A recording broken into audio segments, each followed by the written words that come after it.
John, pernah gak sih lu ngerasa dunia hari ini tuh gampang banget panas? Salah ngomong dikit, ribut. Beda pendapat, saling unfollow. Beda keyakinan, langsung dicurigai. Zamannya makin pinter, teknologinya makin maju, tapi manusianya makin susah akur dan rukun. Padahal kalau kita mau jujur, manusia dari dulu ya sama aja. Yang beda cuma zamannya. Dan lucunya, ratusan tahun yang lalu pernah ada satu kekaisaran yang hidup di tengah perbedaan itu. Dan bukannya hancur, justru malah jadi kekuatan yang paling lama dalam sejarah manusia. Gak sebentar John, bukan setahun, 2 tahun, atau 3 tahun. Tapi lebih dari 600 tahun. Bayangin kekaisaran yang berdiri dari zaman panah dan pedang sampai zaman senjata api dan kapal uap. Namanya Kekaisaran Ottoman. Selamat datang di konten ngasih tahu. Yuk cari tahu biar.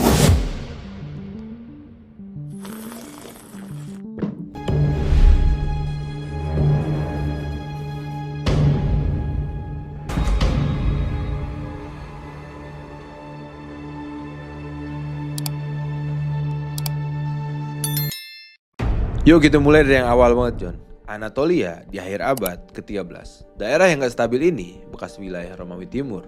Isinya cuma perang kecil, konflik antar suku, dan rebutan tanah.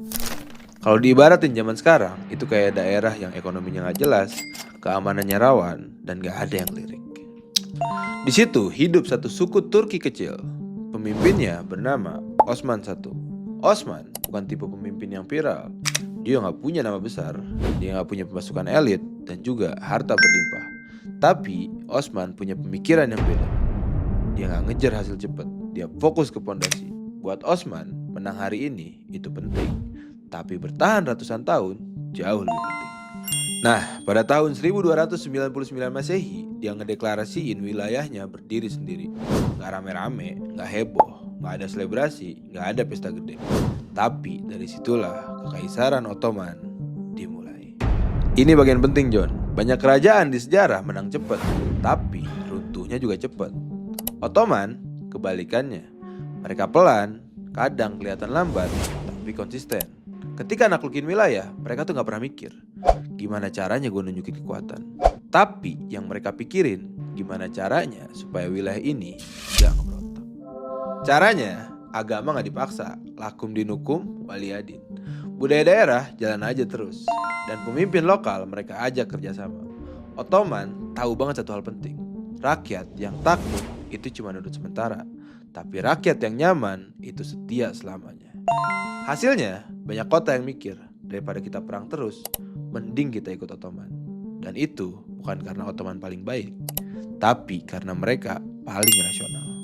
Bayangin John, dalam satu kekaisaran ada Muslim, Kristen Ortodok, Katolik, Yahudi, berbagai bahasa dan suku.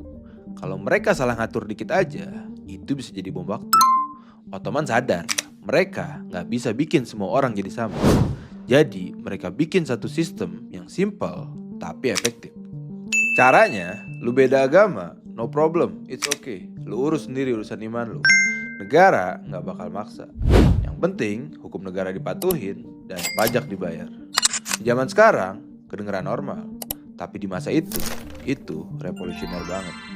Sementara Eropa masih sibuk soal iman, Ottoman justru jadi tempat aman buat banyak orang yang dikejar-kejar. Sekarang kita masuk ke bagian yang paling wah, Konstantinopel. Ini kota bukan sembarang kota. Kota super penting dengan posisi strategis dan benteng yang gila. Udah kayak kota legenda. Banyak kerajaan besar yang coba ngambil, tapi semuanya sampai akhirnya pada tahun 1453 datang satu sultan muda yang baru berusia 21 tahun. Namanya Mehmed II, atau yang kita kenal dengan Sultan Muhammad Al-Fatih. Banyak orang yang ngeremehin beliau, dikata bocah lah, masih muda lah, masih ijo lah, dan lain-lain. Tapi Mehmed bukan cuma bocah modal nekat atau belimbing sayur yang nabrak aturan hukum buat jadi pemimpin. Dia pelajarin semuanya, dia persiapin semuanya. Dia belajar sejarah, strategi, dan kegagalan dari orang-orang sebelumnya.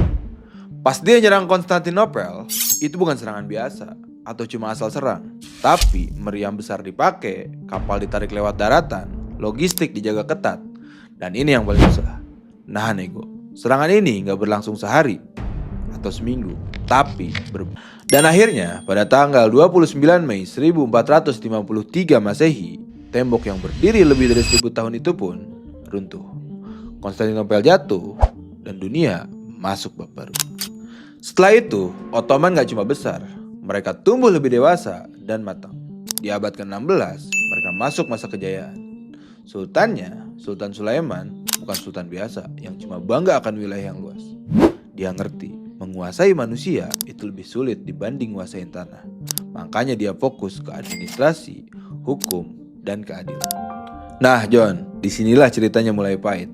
Kesabaran yang dulu jadi kekuatan, pelan-pelan berubah jadi beban. Masuk abad ke-18, dunia tumbuh cepet banget. Eropa dengan industrinya, teknologi berkembang pesat, dan senjata makin canggih. Ottoman masih besar, tapi geraknya makin berat.